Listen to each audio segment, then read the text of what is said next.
అందరికీ నమస్కారం. ఈరోజు కథ మిసెస్ పర్ఫెక్ట్ ఎపిసోడ్ నెంబర్ 27. ఈ స్టోరీ మీకు నచ్చితే తప్పకుండా లైక్ చేసి మన ఛానల్ని సబ్స్క్రైబ్ చేసుకోండి. ఇక స్టోరీలోకి వెళ్దాం. నరేష్ గారు హాల్లోకి రాగానే ఆయన్ని చూడగానే షాక్తో బొమ్మలా నిలబడిపోయింది సుమిత్ర. మళ్ళీ ఏ కొంపలు కూల్చుదామని వచ్చావు? అసలు నువ్వు ఎందుకు నా ఇంటికి వచ్చావు? పొమ్మన్నాను కదా, సిగ్గు లేకుండా ఏ ముఖం పెట్టుకొని వచ్చావు అని కోపంగానే అన్నారు నరేష్ గారు. మాట్లాడలేదు సుమిత్ర. నీ బుద్ధి మనసు మారదు సుమిత్ర. ఎందుకు నీ చేతులతో కార్తిక్ బిడ్డని చంపావు అంటూ దగ్గరికి వచ్చారు. అమ్మ లేదని మంగాదేవి గారు తొందరగానే వంట చేయడంతో బాక్స్ పట్టుకొని వచ్చిన సునీత గుమ్మం బయటే నిలబడిపోయింది. తండ్రి మాటలు విని తల్లిని చూడగానే ఆమెకి ఎక్కలేని ఆనందం వచ్చినా అసలేం గొడవ పడుతున్నారో వినాలని సైలెంట్గా ఉంది. తప్పు నాదే అండి, ఇంకెప్పుడు తప్పులు చేయను, సమీరాని ఏమీ అనను అంది ఏడుస్తూ. నీ దొంగ ఏడుపులు నా దగ్గర కాదు. ఛీ, కొడుకుని కోడల్ని ఇటు అయిన వాళ్ళని దూరం చేసుకుని ఏం సాధించావని అందరి దృష్టిలో ఈరోజు నువ్వు చెడయ్యావు. ఇందుకోసమేనా, ఇలాంటి గొప్ప పేరు తెచ్చుకోవటానికేనా ఇంట్లో గొడవలు పెట్టింది అన్నారు. చెప్తున్నాను కదండి అంటుంది సుమిత్ర. ఏం చెప్తావు? చెప్పు తీసుకొట్టినా తప్పులేదు. నిన్ను చూసే చూపు వల్ల ఈరోజు సునీత మనసు ఎంతలా మారిందంటే కార్తిక్ అంటేనే అసహ్యించుకుంటుంది. భర్త మాటలకి ప్రశ్నార్థకంగా చూసింది. అలా చూడకు. నాకు కార్తీక్ అంటే ఇష్టం, కూతురంటే లెక్కలేదని సునీత దగ్గర వాగావు. ఆస్తి విషయాలు కూడా చెప్పావు. ఒక మాట అడుగుతాను, నిజం చెప్పు. నీ మెడలో ఉన్న బంగారం కొన్నది నేను. మరి నీ కూతురు మెడలో వేసుకున్న బంగారు తాడు దగ్గర నుంచి నల్లపూసలు చెవిలీలు ఇవన్నీ ఎవరు కొన్నారు? దానికి కార్తీక్ కదా? సూటిగా అడిగారు నరేష్ గారు.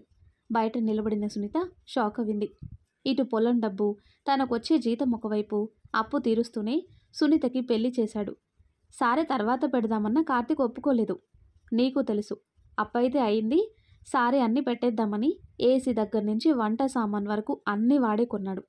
తన మెడలో మనం పెట్టిన 2 లక్షలైతే వాడు పెట్టింది 4 లక్షలు. ఈ డబ్బంతా ఎవరు తెచ్చారు? నువ్వా లేదంటే నేనా? ఎవరు తెచ్చారు చెప్పు అంటాడు నరేష్. సుమిత్ర కిక్కురుమనలేదు, తల దించుకుంది. కానీ బయట నిలబడి వింటున్న సునీత కంట్లో సుడులు తిరిగాయి. అక్క కోసం వాడు చాలా అప్పు చేశాడు. ఎవరు చేస్తారా ఈ రోజుల్లో? అలాంటి వారు ఎవరైనా ఉన్నారా? అంతలా వాడు పెట్టుబడి పెట్టాడు. నేను చెప్పాను, వాడికి పైన అంతస్తు వద్దురా, కింద 3 రూమ్లు ఉన్నాయి కదా, మనకి సరిపోతాయని. కానీ వాడేం చేశాడు? అక్క ఆడపిల్ల అయితే ఏమైంది నాన్న? అక్కకంటూ ఆధారం ఉండాలి కదా. రేపన్న రోజున అక్క బావ పైనున్నా నేను కిందుంటాను అన్నాడు. మరి ఈ విషయాలన్నీ నువ్వు నీ కూతురికి చెప్పావా? ఏవండి అంటూ ఏడుస్తూ చూసింది సుమిత్ర. ఇలాంటివి ఎందుకు చెప్తావు? ఆ సమీర కారు కొనుక్కుంది, నువ్వు కొనుక్కో. ఆ సమీర గొలుసు కొనుక్కుంది, నువ్వు కొనుక్కో. ఒకరేం కొంటే అదే మనం కొనాలి. మనకు డబ్బు లేకపోయినా పర్వాలేదు, అప్పు చేసైనా పప్పు కూడా తినాలి. ఇలాంటివి చెబుతావు అవునా అంటాడు. నరేష్ గారి మాటలకి సిగ్గుతో తలెత్తుకోలేకపోయింది సుమిత్ర. సునీత మాత్రం లోపలే బాధపడింది. ఇన్ని చేసిన వాడంటే మీకు నచ్చదు. కారణం, వాడు పెళ్లి చేసుకున్నాడు కాబట్టి. వాడికంటూ భార్య పిల్లలు ఉండకూడదు, భార్యతో సరదాగా ఉండకూడదు, భార్య మాట వినకూడదు, వాడికంటూ సంసారం ఉండకూడదు. ఎల్లకాలం నువ్వు చెప్పింది వినాలి, నువ్వు చెప్పినట్టు చేయాలి.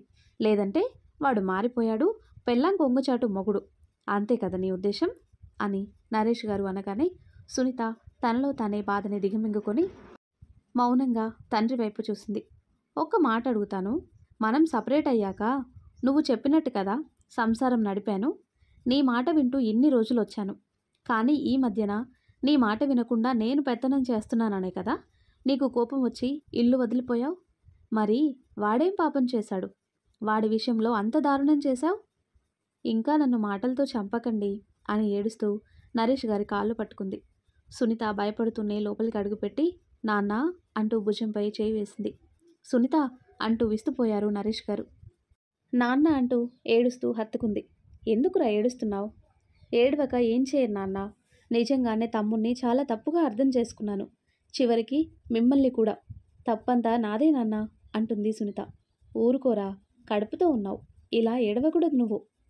తమ్ముడు నా కోసం ఇంత చేశాడని అస్సలు తెలియదు నాన్న అంటుంది సునీత. మీ అమ్మ మాటలు విని అందరినీ పక్కన పెట్టేశావు కదా అంటారు నరేష్ గారు. నాన్న అంటుంది. ఇకనైనా నీ బుద్ధి మార్చుకోరా. నీకు ఏ ఆపద వచ్చినా తోడుగా ఉండేది నీ తమ్ముడు, మరదలు. కానీ నేను అమ్మ కాదు. మేము ముసలివాళ్ళం. ఏ టైంలో పోతామో తెలీదు. నీకు పెద్దగా తోడుండేది వాడే కదమ్మా అంటారు నరేష్ గారు. అవును నాన్న అని తల్లి వైపు కోపంగా చూసి, ఏ అమ్మా, ఎందుకు నాకు ఈ విషయాలన్నీ చెప్పలేదు? పెద్దదానివి కదా, ఎందుకలా చేశావు అని అడుగుతుంది సునీత. సమీర అంటే ఇష్టం లేదు కాబట్టి అన్నారు నరేష్ గారు. నాన్న అంటుంది. అవునమ్మా, తన మేనకోడలుంది కదా, తన ప్లేస్లో సమీరాని కోడలిగా జీర్ణించుకోలేకపోయింది మీ అమ్మ.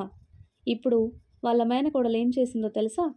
కట్టుకున్న వాడిని వదిలేసి ఎవరో లవ్ చేశారని వాడితో వెళ్ళిపోయింది. ఇప్పుడు చెప్పు, డబ్బు ముఖ్యమా లేదంటే మంచి గుణమున్న అమ్మాయి ముఖ్యమా? తండ్రి మాటలకి సునీత బాధపడుతూ, అమ్మ మాటలు విని సమీరాని చాలా బాధ పెట్టాను నాన్న, నన్ను క్షమించండి అంటుంది. క్షమించేది నేను కాదు, నీ మరదలు, తమ్ముడు. మీ అమ్మ మాటలు విని రవితో ఇటు మీ అత్తగారితో గొడవలు పడకు, అర్థమవుతుందా? అలాగే నాన్న. కూర్చోమ్మా, స్నానం చేసొస్తాను అని నరేష్ గారు లోపలికి వెళ్ళగానే సునీత కోపంగా సుమిత్ర వైపు చూసింది. కూతురు అలా చూడగానే గుటకలు మింగింది సుమిత్ర. ఎందుకమ్మా, వాడు నా కోసం ఇంత ఖర్చు పెట్టాడని ఎప్పుడు కనీసం ఒక మాటైనా చెప్పలేదు. పైగా అంతా నువ్వు చేసినట్టు కబుర్లు ఎందుకు చెప్పావు? నీ మాటలు నమ్మి చివరికి వాడిని దూరం పెట్టాను. కన్న తల్లివేనా అనిపిస్తుంది. నిజంగానే మమ్మల్ని కన్నది నువ్వేనా అని కాస్త గట్టిగానే అడిగింది సునీత. సునీత అంటూ కోపంగా అరిచింది సుమిత్ర. ఎందుకమ్మా కోపంగా అరుస్తావు? నేనేమి తప్పుగా మాట్లాడలేదు కదా. ఇప్పుడు నీ వల్ల వాడు దూరం అయ్యాడు. నీ మాటలు విని నేనింకా మాయలో ఉంటే నా సంసారం వీధిన పడుతుంది. వస్తాను అని కోపంగా బాక్స్ అక్కడ పెట్టేసి ఇంటికి వెళ్ళింది. కూతురు వెళ్ళగానే బాధపడింది సుమిత్ర. కన్న కూతురు కూడా చీ అంటుంది నిన్ను. అంతలా నువ్వు మాయ మాటలు చెప్పావు తనకి. ఇకనైనా మనిషిగా మారు, లేదంటే చివరికి నీ బ్రతుకు ఒంటరి బ్రతుకు అవుతుంది అని నరేష్ గారు బయటికి వెళ్లారు. ఏమీ మాట్లాడలేదు సుమిత్ర. తనలో తానే బాధపడింది. ఇంటికొచ్చిన సునీత సైలెంట్గా రూమ్కు వెళ్ళటం చూసి రవి ఆలోచిస్తూ, ఏంటమ్మా, పుట్టింటికి వెళ్ళిన ప్రతిసారి ఇది కోపంగా వస్తుంది కదా, మరి ఇప్పుడేంటి డల్గా ఉంది అంటాడు రవి. ఏమోరా, నిజంగానే నీ పెళ్ళాం పిచ్చిది. ఎక్కువ అమ్మ మాటలు వింటుంది. మరేం జరిగిందో ఏంటో నువ్వే అడుగు అంటుంది మంగాదేవి. నేను అడగనమ్మా, అదే చెప్తుంది అని ఇద్దరు మాటల్లో మునిగారు. ఆ తర్వాత కట్ చేస్తే తలస్నానం చేసి పట్టుచీర కట్టుకొని పూజ గదిలో పూజ చేసుకుంది సమీర. ఇల్లంతా ధూపం వేసి కిచెన్ రూమ్కి వెళ్ళింది. ఫ్రెష్ అయి బయటికి వచ్చాడు కార్తిక్. పూజ గదిలో అగరత్తుల వాసన, ఇటు ధూపం వేయటంతో ఏదో తెలియని ప్రశాంతత కలిగి దేవుడి గదికి వెళ్ళి దండం పెట్టుకొని వచ్చాడు. కాఫీ అంటూ నవ్వుతూ కాఫీ కప్ ఇచ్చింది Sameera. Lemon and pink colour పట్టు చీరలో ఎంతో అందంగా ఉంది Sameera. Good morning my wifey అంటూ నుదుటన ముద్దు పెట్టుకున్నాడు. గుడ్ మార్నింగ్ శ్రీవారు అని ఇద్దరు బయట వాళ్ళు రెడీ చేసుకున్న గార్డెన్లో కూర్చొని కాఫీ తాగారు. వంట ఏం చేయను కార్తిక్, ప్రసాదం, పులిహోర, పరమాన్నం చేశాను. కర్రీ పొటాటో వండేనా అంటుంది. ఆ పని చేయి.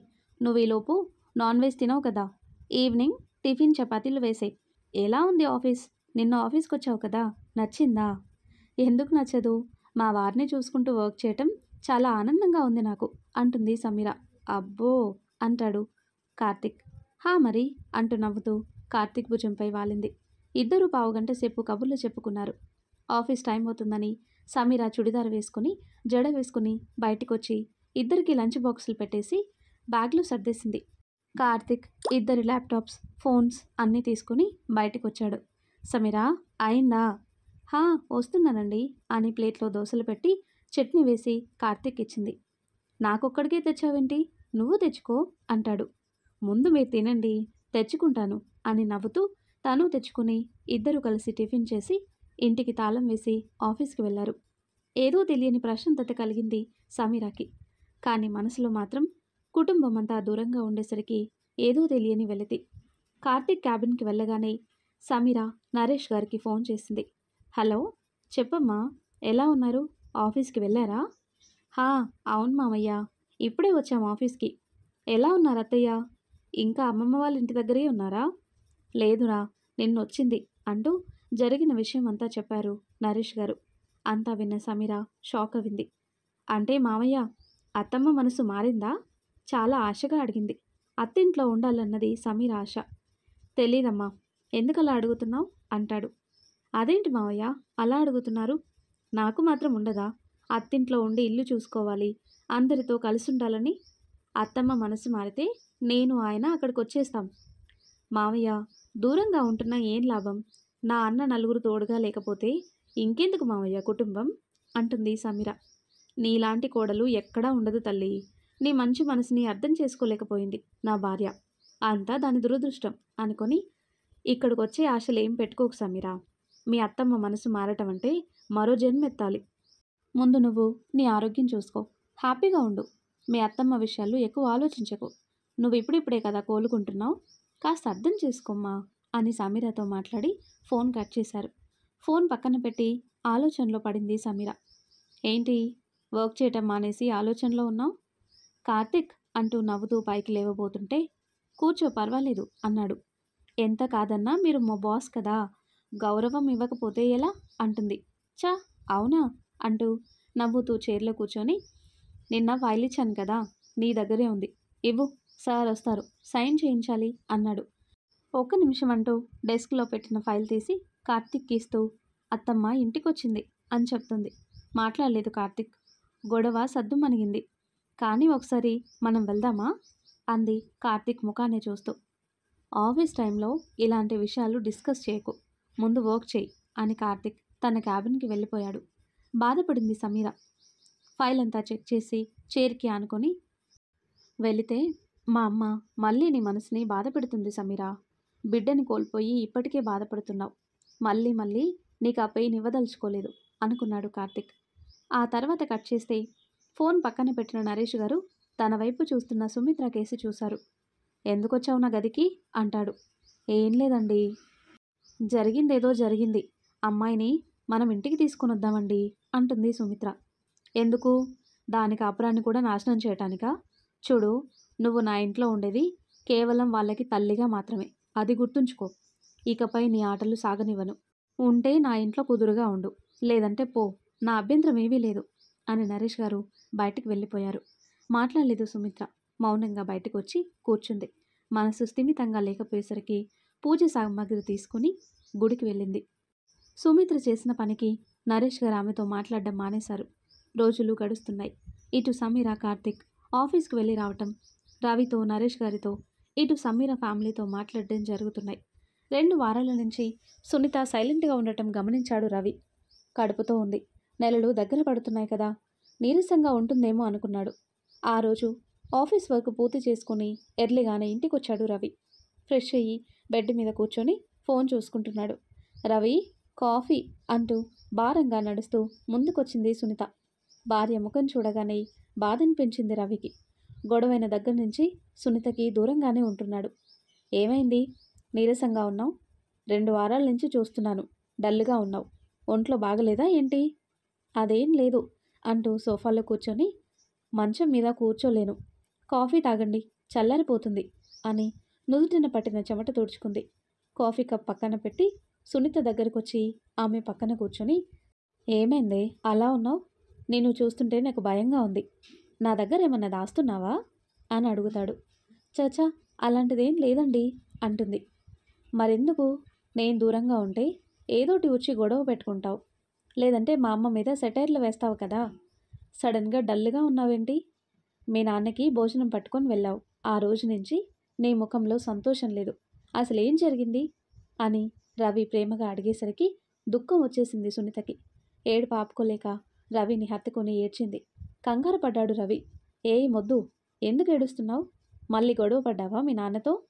కాదండి అని జరిగిందంతా చెప్పింది. అంతా విన్న రవి సునీత చేతిని పట్టుకొని, అందుకేనా నువ్వు డల్గా ఉన్నావు? ఇప్పుడైనా తెలిసిందా మీ తమ్ముడు విలువ అంటాడు. నా కోసం ఇంత చేశాడని అస్సలు తెలీదండి. మా అమ్మ కూడా ఎప్పుడు నాకు చెప్పలేదు.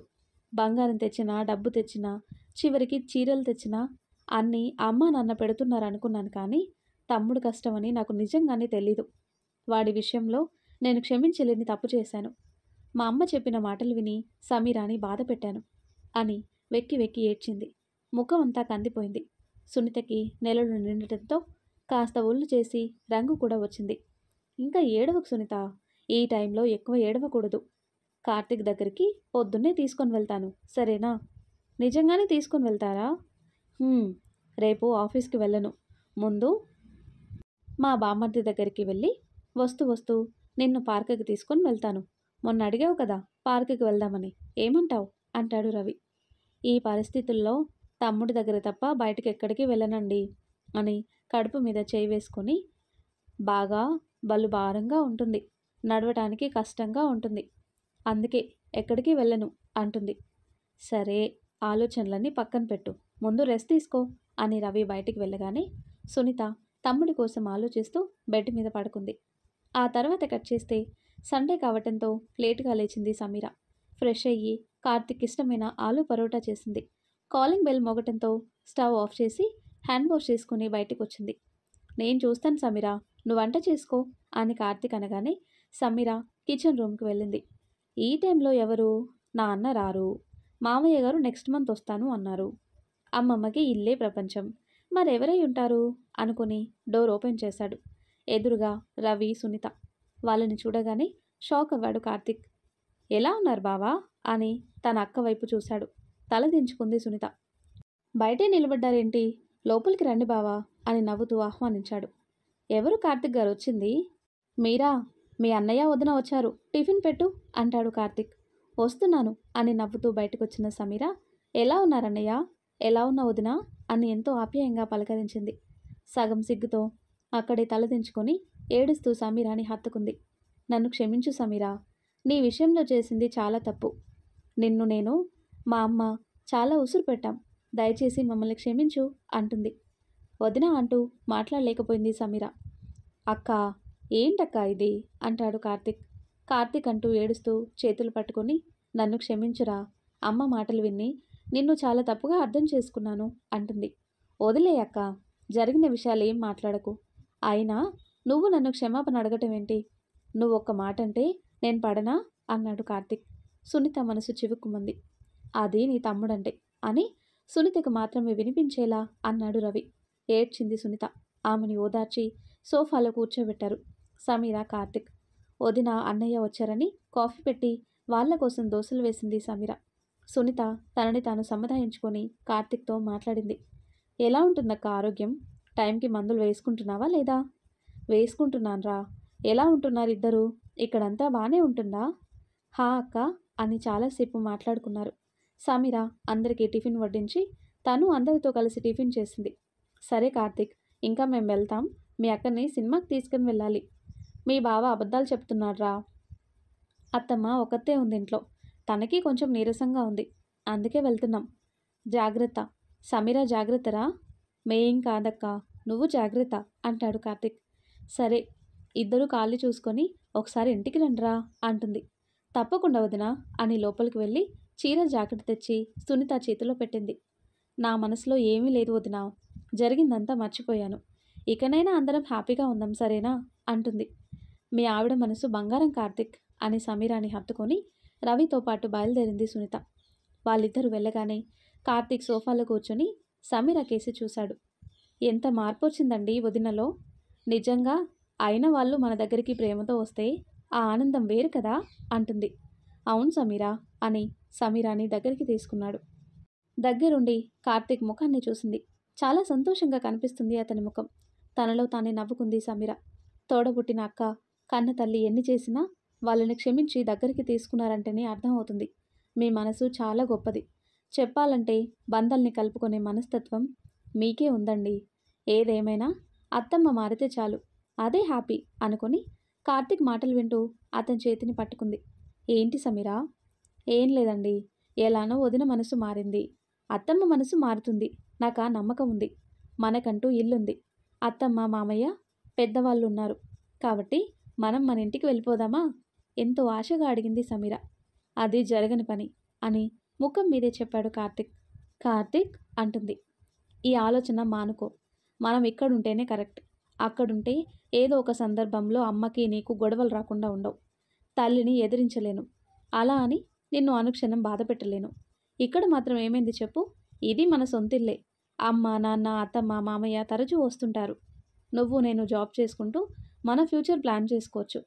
అన్ని విధాలా ఆలోచించే నిర్ణయం తీసుకున్నాను సమీరా. మనం మాత్రం అక్కడికి వెళ్ళే ప్రసక్తి అయితే లేదు. నాకు అమ్మా నాన్న కాదు, నువ్వు కూడా ముఖ్యమే. చెప్పేది అర్థం చేసుకో. కలిసున్న దగ్గర చికాకులు, బాధాకరమైన మాటలు రాకుండా ఉండవు. అప్పుడు బాధపడటం కన్నా ఇలా ఉండటమే కరెక్ట్ అని కార్తీక్ అనగానే సమీర ఏం మాట్లాడలేదు. ఇద్దరు డైలీ ఆఫీస్కి వెళ్ళటం రావటం, వచ్చిన సాలరీ సేవింగ్స్లో వేసుకొని ఉన్న దాంట్లోనే హ్యాపీగా లైఫ్ రన్ చేయటం. నెల రోజులు ఇట్టే గడిచిపోయాయి. ఆ తర్వాత కట్ చేస్తే నరేష్ గారు ఇటు కన్న కూతురు దూరం పెట్టేసరికి సుమిత్ర తట్టుకోలేకపోయింది. రవి దగ్గర నుంచి ఫోన్ రావటంతో ఆలోచిస్తూ ఫోన్ లిఫ్ట్ చేసింది. హలో రవి.